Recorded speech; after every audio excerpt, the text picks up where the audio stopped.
Salam Guru Penggerak.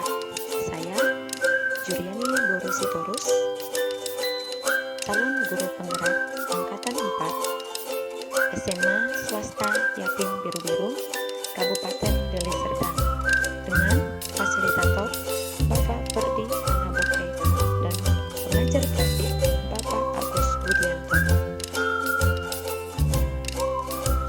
Kali ini saya akan memasuki modul 3.1.A.7 demonstrasi konseptual, yaitu pengambilan keputusan sebagai pemimpin pembelajaran, dengan pertanyaan pertama: bagaimana Anda nanti akan mentransfer dan menerapkan pengetahuan yang Anda dapatkan di program guru penggerak ini di sekolah atau di asal Anda? Hal pertama yang akan saya lakukan yaitu melakukan koordinasi dan konsultasi dengan kepala sekolah sebagai atasan saya, karena beliau adalah pemangku kepentingan dalam program guru penggerak. Yang kedua, saya akan melakukan sosialisasi dengan rekan sejawat tentang bagaimana proses pengambilan keputusan sebagai pemimpin pembelajaran, serta mensosialisasikan hal-hal baik yang terdapat dalam program guru penggerak.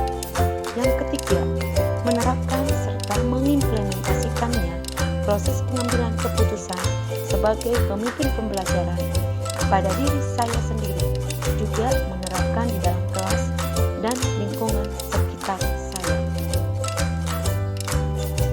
Pertanyaan yang kedua, apa langkah-langkah awal yang akan saya lakukan untuk memulai mengambil keputusan berdasarkan pemimpin pembelajaran?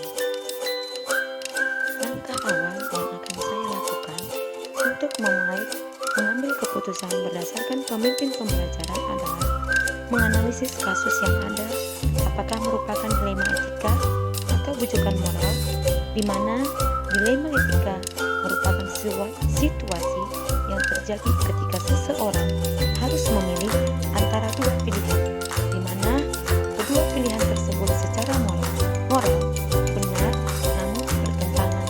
Sementara bujukan moral merupakan situasi yang terjadi ketika seseorang harus membuat keputusan antara benar dan salah.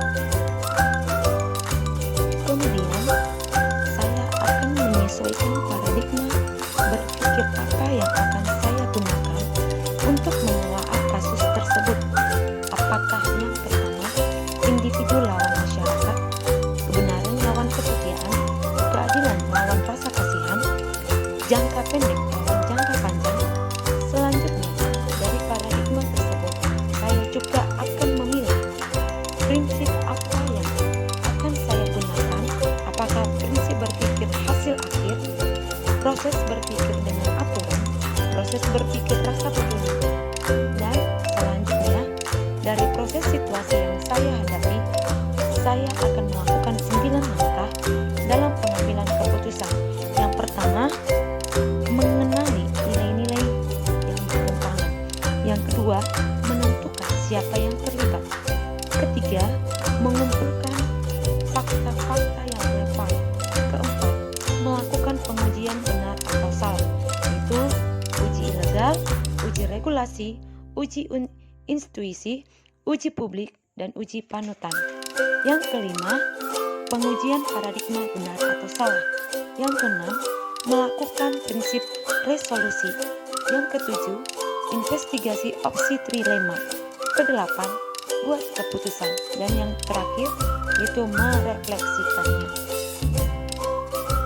Untuk pertanyaan yang ketiga, mulai kapan saya akan menerapkan langkah-langkah tersebut? Hari ini, besok, minggu depan, hari apa? Catat rencana Anda sehingga Anda tidak lupa.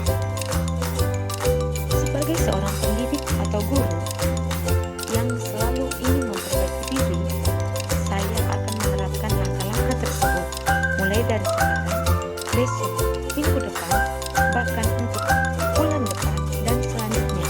Saya juga akan terus berkonsisten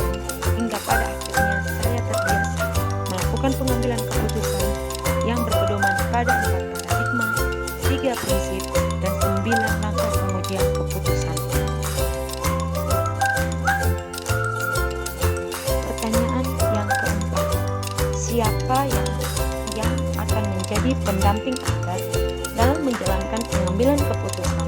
Sebagai pemimpin pembelajaran, seseorang yang akan menjadi teman diskusi Anda untuk menentukan apakah langkah-langkah yang akan Anda ambil telah tepat atau efektif.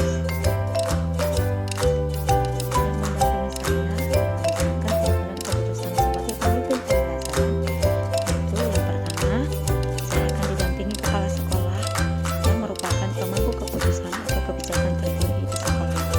Yang kedua, saya akan berkolaborasi atau berkoordinasi dengan rekan sejawat karena mereka pasti memiliki pengalaman dalam pengambilan suatu keputusan yang efektif, serta berkoordinasi dengan orang tua, komite sekolah, dan juga murid.